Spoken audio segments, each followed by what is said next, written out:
In the heart of Joiceville, under a blanket of fog that pressed against every window and door, Old Man MacDonald sat in his old rocking chair. The room was dim, save for the faint glow of a lamp and the distant hum of an old radio. Outside, the night seemed to breathe, thick with the fog that rolled in off the river.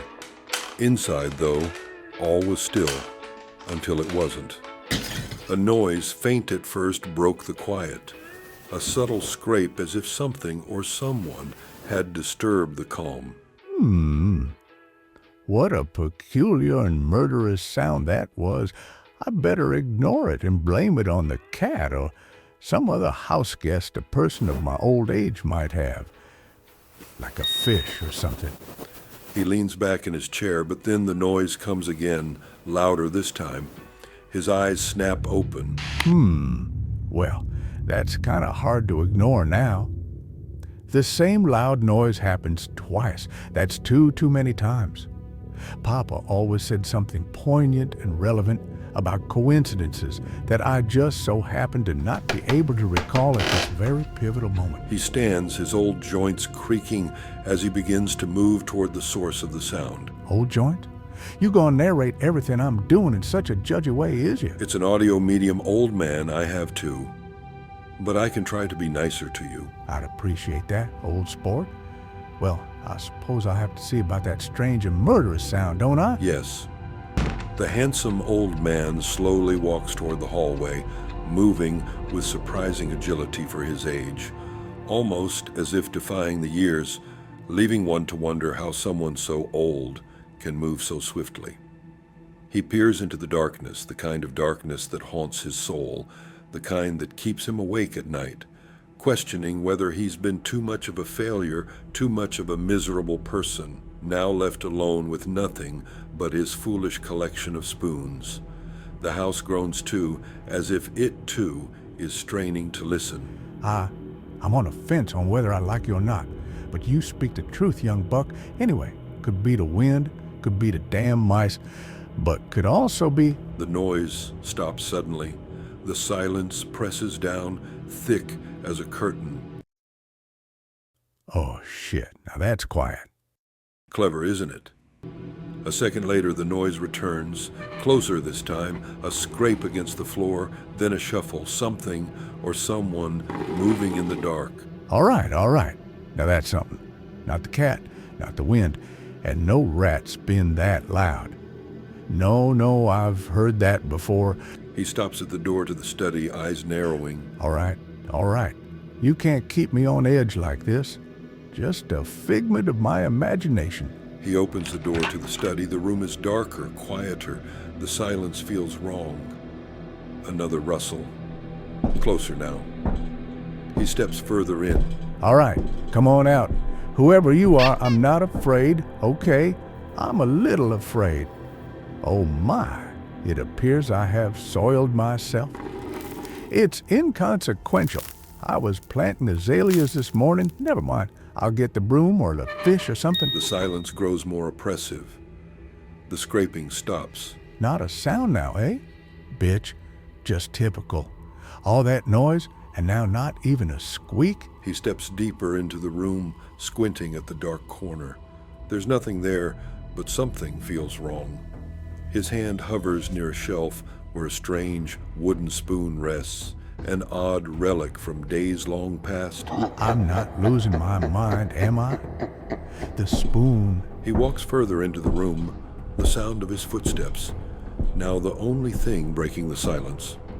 Then, a sudden shift in the shadows. A figure moves too quickly, too quietly, in the farthest corner.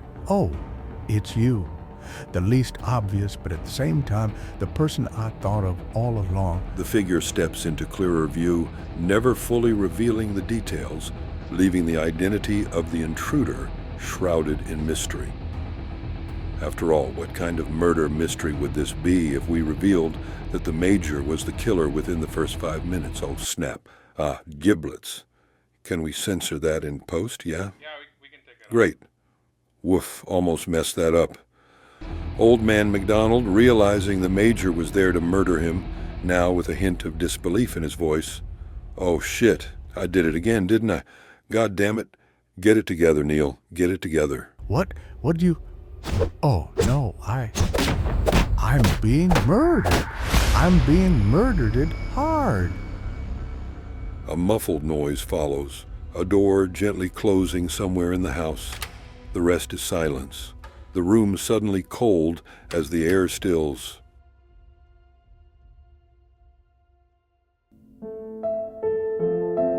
Hard.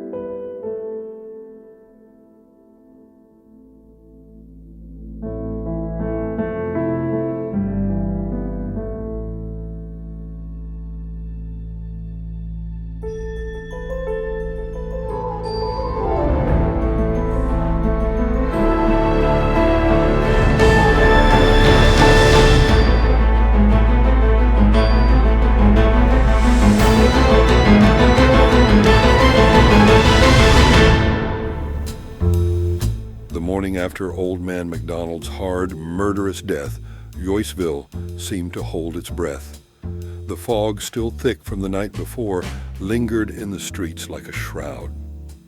By the time Detective Lake and Detective Poole arrived at the scene, the town was already buzzing with rumors, but little did they know that the true horror had barely begun to unravel. The house where MacDonald had met his untimely end stood still, just as it had the day before. A quiet, unassuming place that would now be forever marked by death. The air was still. Too still. My spoon is also made of steel. The detectives step through the door, and as they do, the sound of a distant clock ticking breaks the silence.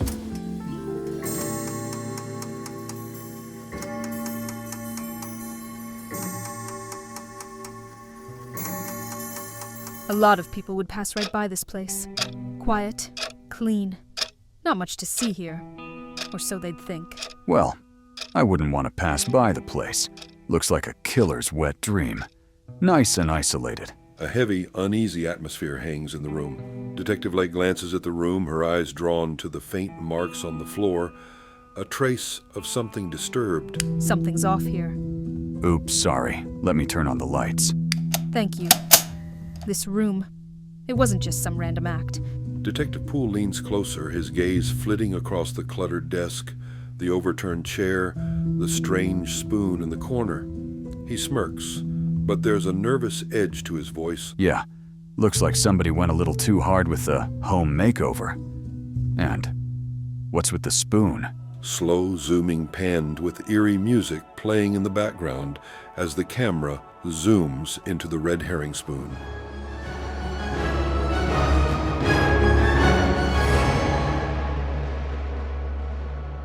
Don't know yet. But these marks aren't accidental. Something, or someone, was moved here. A soft creak of the floor behind them catches their attention. The door they entered through is now slightly ajar. The air grows colder as the atmosphere thickens. Did you hear that? Yeah. Something's not right here. The way the door... It's like someone's been in and out of this place. They continue searching the room, but the quiet is almost oppressive. The air feels heavy with the weight of what has just happened. Then, a sudden sound. A loud creak, like something moving in another room, makes both detectives freeze. What was that? The killer. I don't know. But it's not the wind. But for sure the killer. Why would the killer hang out here after murdering this man so hard? Good observation. Maybe this spoon labeled the red herring spoon of misleading is the reason why. Worth noting it in our journals. Scribble. Scribble. Scribble. So, you think this guy just died in his sleep? He wasn't just killed in his sleep. No, this was deliberate. The signs, the way he was moved, the placement of the body. Everything's too controlled. Even that note, clearly labeled the killer's note.